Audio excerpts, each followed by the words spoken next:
आपने दहशतगर्दी को जब एक अपना कारोबार बनाया, अब आप उससे निकलना चाहते हैं। वो कहते हैं मैं कंबल छोड़ता हूं, कंबल मुझे नहीं छोड़ता। आज भी पेशावर के अंदर जो है, एक हफ्ते के अंदर 2 पुलिस वालों के ऊपर अटैक। चित्राल के इलाके कैलाश में पाक अफगान सरहद पर दहशतगर्दों की जानिब से 2 फौजी चौकियों पर हमला किया गया। फायरिंग के तबादले में 12 दहशतगर्द हलाक और बड़ी तादाद में दहशतगर्द जख्मी हो गए। फायरिंग के तबादले में पाक फौज के 4 बहादुर जवान शहीद हो गए।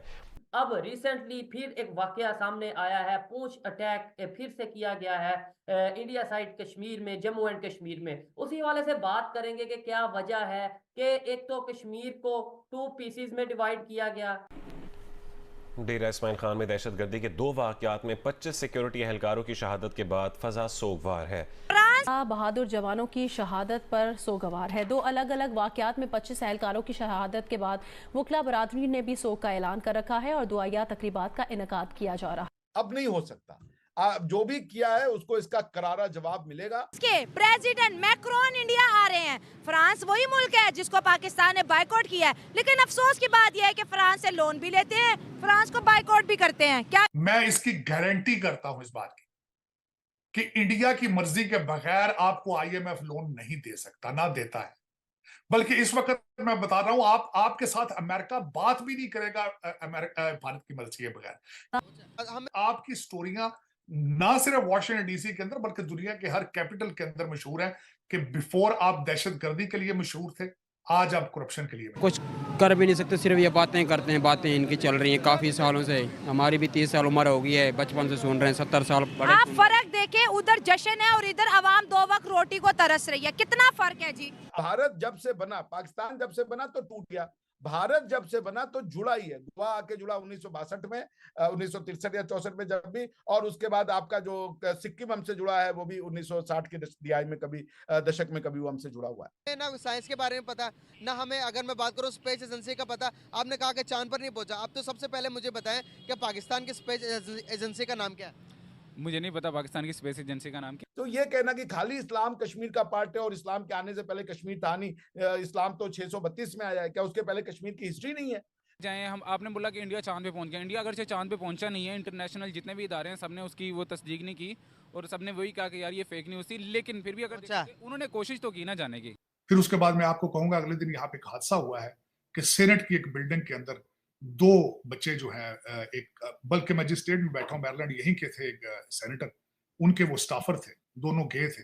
उन्होंने ऑन कैमरा सेक्स करके तो उस वीडियो को आम किया है कि हम देखें कि हम कहां पहुंच चुके हैं एज ए एलबीजीटी कम्युनिटी।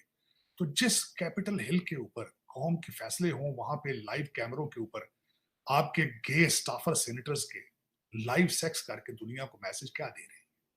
क्या दे रहे हैं मैसेज? आप कहते हैं दुनिया आपकी रिस्पेक्ट करे, आपकी रिस्पेक्ट कर सकती है? किस तरह करेगी? पुतिन देख रहा है, चाइना देख रहा है, सब कुछ। यहाँ पे मेरे जैसे लोग जो कंजर्वेटिव हैं वो देख रहे हो, क्या सोच रहे हैं कि जब आपकी स्टोरियां ना सिर्फ वाशिंगटन डीसी के अंदर बल्कि दुनिया के हर कैपिटल के अंदर मशहूर है कि बिफोर आप दहशतगर्दी के लिए मशहूर थे, आज आप करप्शन के लिए मशहूर है। ये हकीकत है। आपको अच्छी लगे या ना लगे, लेकिन ये हकीकत है। पहले आप दहशतगर्दी बेचते रहे हैं, आप क्या बेच रहे? सी पैक बेच रहे हैं। आप सी पैक बेच रहे हैं या आईएमएफ को लूट रहे हैं। और दुनिया का कोई मुल्क आपने छोड़ा है ऐसा जहां से आपने कर्जा लेके फ्रॉड ना किया उनके साथ?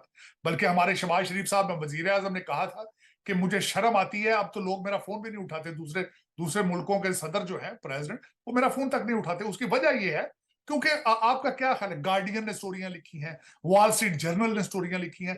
दुनिया का कौन सा ऐसी न्यूज एजेंसी या पब्लिकेशन नहीं है जिन्होंने आपकी करप्शन की स्टोरियां नहीं लिखी? लेकिन आज तक अफसोस की बात यह है कि आपके देखने वालों को, आपके जो हुक्मरान है, आपके पॉलिसी बनाने वालों को सब पता है। उसकी वजह यह है सारे फॉरेन एजुकेटेड हैं। आपका हर 18 ग्रेड का अफसर जो है वो लंदन या अमेरिका से पढ़ के जाता है। आपकी रूलिंग एलीट जो नवाबजादे पैदा होते हैं, एचिसोनियन, सारे बाहर की डिग्री हैं। लेकिन अफसोस के साथ है यहां से वो मनी लॉन्ड्रिंग के तरीके सीख के जाते हैं। पाकिस्तान की मोहब्बत का सबक उनको नहीं दिया जाता।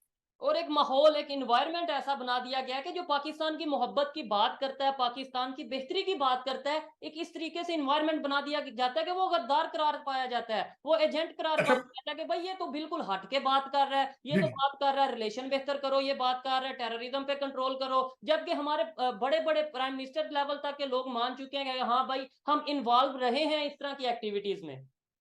दूसरा चौसा बात, मैं उस बात का जवाब भी देना चाहता हूं कि अगर हकीकत हमारी नफरत इतनी हमारे जेहन में डाल दी जाती है भारत के खिलाफ, कि अगर उनकी तरक्की की बात की जाए तो कई लोगों को परेशानी हो जाती है। ठीक है, मैं वो भी मान लेता हूं। चाइना की बात कर लेते हैं, उनके साथ तो आपकी दोस्ती हिमालय से ऊंची है, लेकिन आप जाते हैं वहां से कमीशन और किकबैक लेते हैं, लेकिन उनकी तरक्की कभी नहीं देखी आपने कि वो करप्शन को किस तरह डील करते हैं।